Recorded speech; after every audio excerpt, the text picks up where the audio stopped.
Hello and welcome to Stardew Valley in Minecraft, a new series where I build the world of Stardew Valley in Minecraft, one area at a time. Last week we added the carpenter to the mountain lake. This week we get to tackle something really fun. You can see it behind me. It is going to be the mines. Now these mines aren't just a place where we can collect some resources.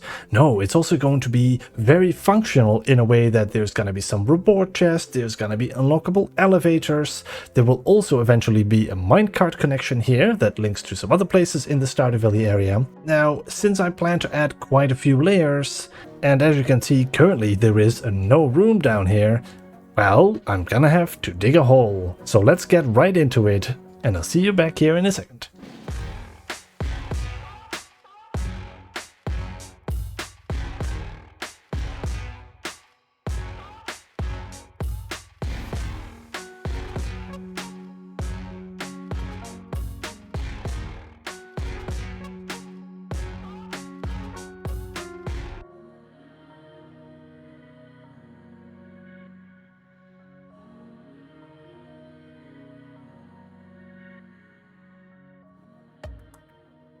And there we have it, a big hole. And what are we gonna do in this big hole? Well, we're gonna be adding a bunch of layers in the mines. For those of you who have never played Stardew Valley before, let me show you a few examples of what the mines look like in Stardew Valley. What you can see here is one of the higher areas of the mine. We then use the elevator to jump ahead. We only unlock this elevator once we have reached every 5 levels. And you can take this to the lowest point you have reached in the mines, of course every 5 levels once again. And as you can see, there are different areas. We have the icy area here, and we also have the more magma hot area all the way down at the bottom. Next, of course, is the question, how am I going to translate that into Minecraft? So I made a little graphic to explain this a little bit. Essentially, we're gonna have several layers deep. In this case, we're gonna do 9 layers. 3 of them are going to be based on cobblestone, where you can mine that. 3 are going to be made out of stone, and 3 will be made out of basalt. In Stardew Valley, of course, there is a bit more layers and a bit more variation, but in Minecraft, these are the 3 things that I'm going to be using to also make geodes out of. Now, every layer will generate automatically, and this will reset every single week. I'm going to be using a daylight sensor for that. And once you have successfully found the exit of this layer, you will be given a small reward every single day that you do this. There will also be a chest for a one-time bonus, just like in Stardew Valley, that you get some of these chest rewards in some specific layers. And there will be a few checkpoints with an elevator, bringing you either back up or allowing you to quickly go down a couple of layers. And there will be, I think, 2 spots where you can jump down. So yeah, that's essentially what it comes down to. You're gonna get a couple of layers to mine through, get the reward, and then come back the next day to either just, walk through the layers you've already discovered and get a few extra drops, or continue to mine for the next few layers until you discover a checkpoint, which is the elevators. And of course, at the very bottom, there's going to be the skull key. And this key lets you go to the skull caves in the desert, which I haven't built yet.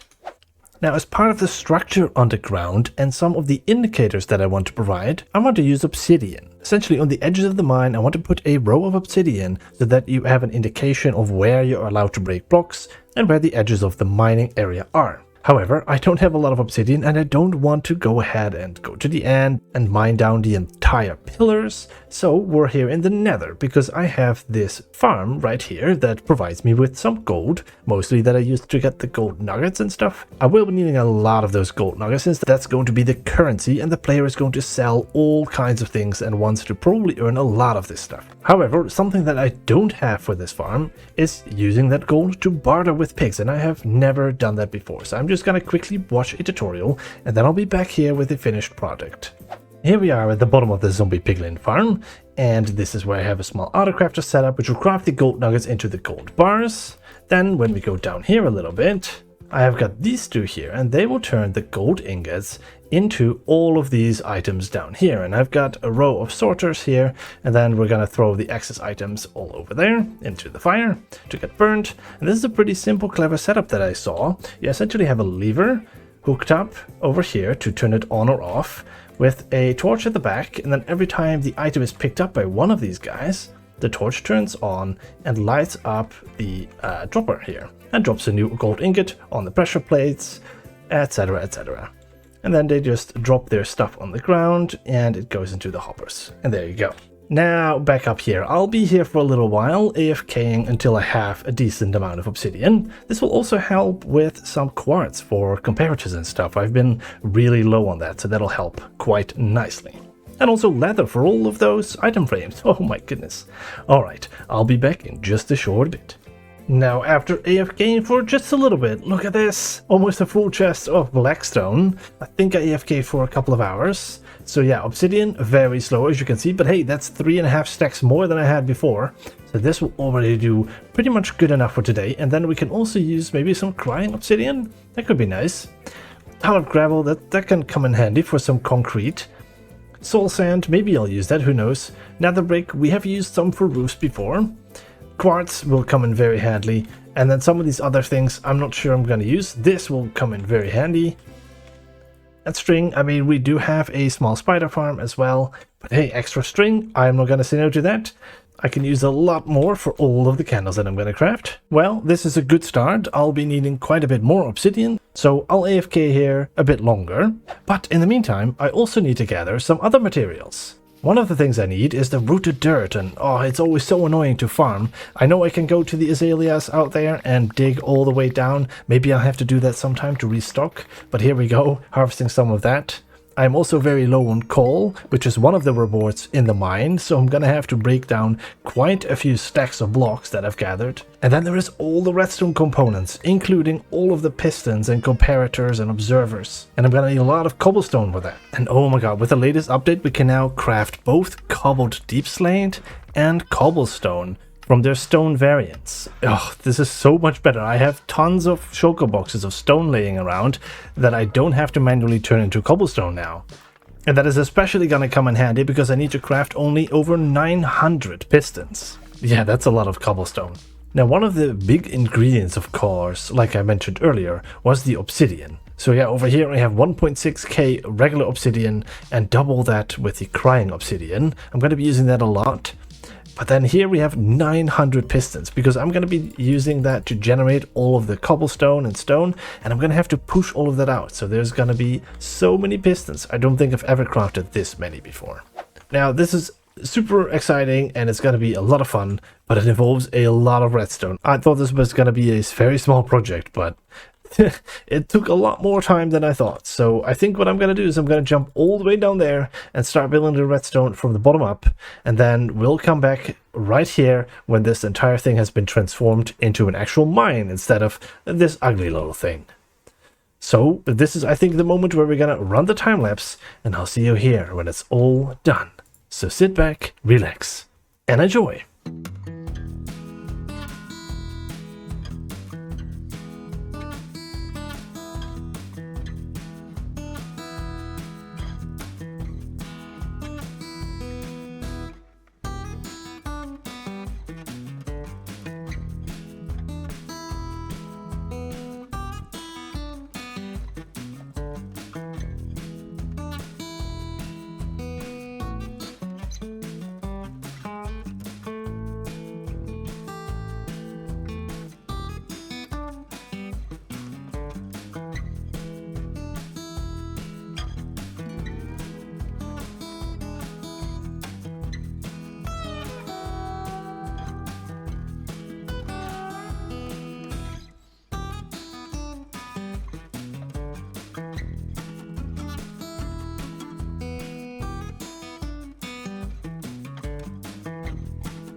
Phew, that was quite the build, and I didn't show everything in the time-lapse, but we did add quite a few layers of the mine.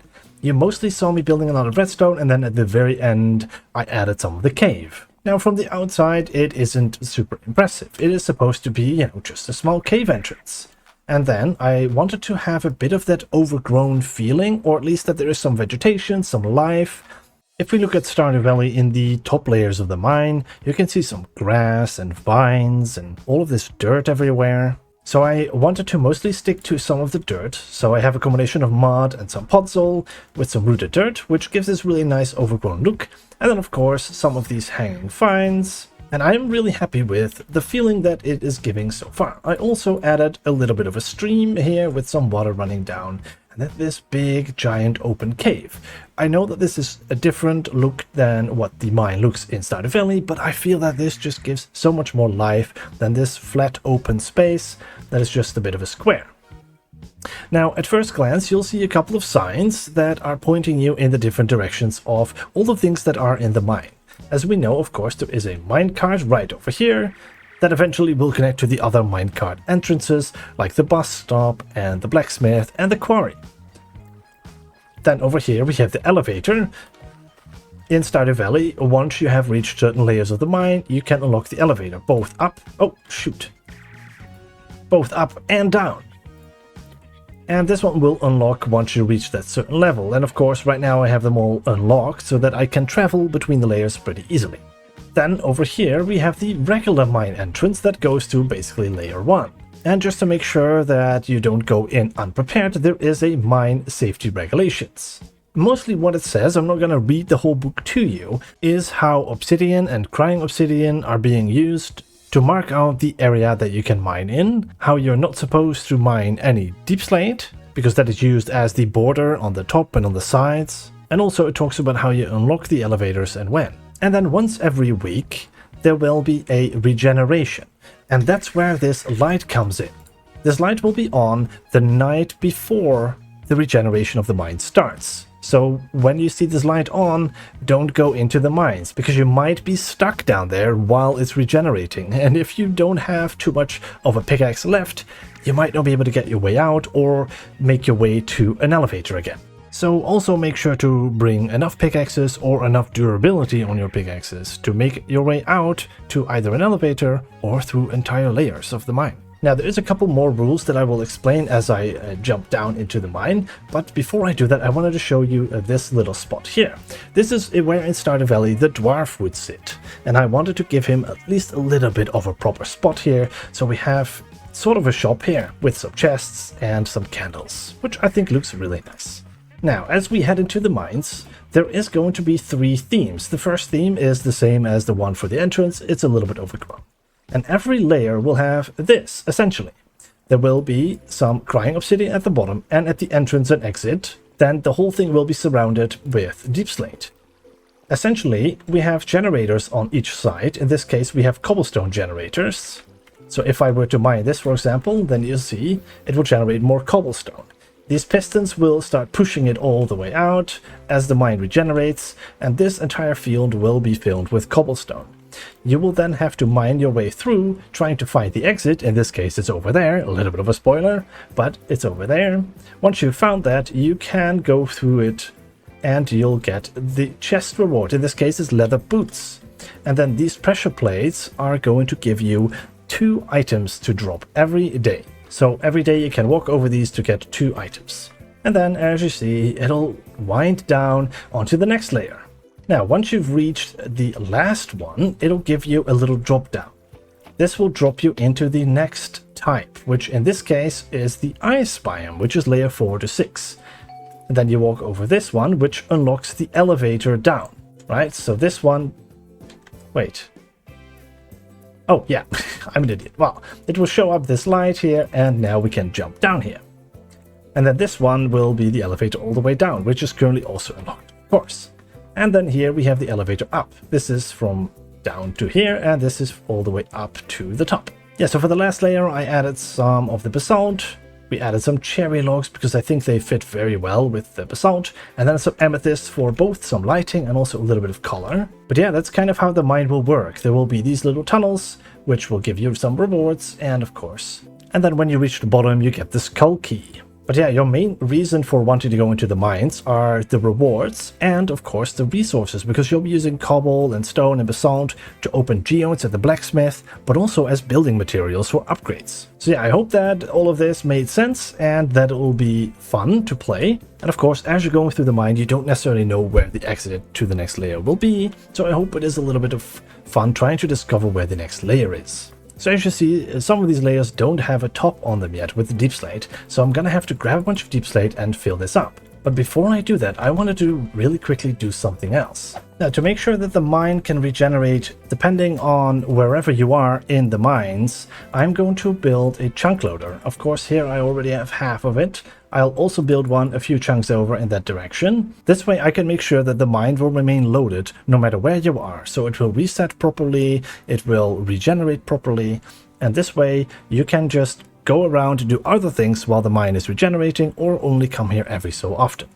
But I am going to have to build the nether side of this as well before I do this, otherwise it might link up to a different portal. So yeah, I'm going to go ahead and do that really quickly, and I'll meet back here when it works so I can show you a little bit more. And there we go, both of the chunk loaders are now done.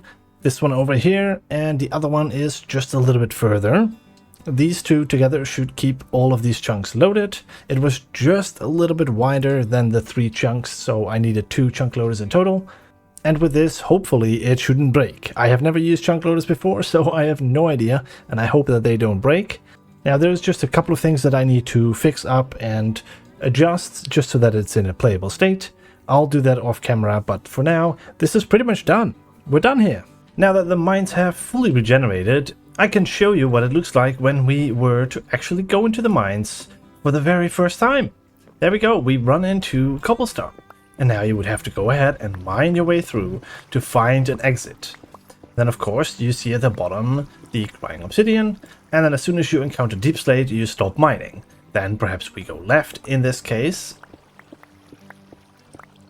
And we have found our way to the next floor.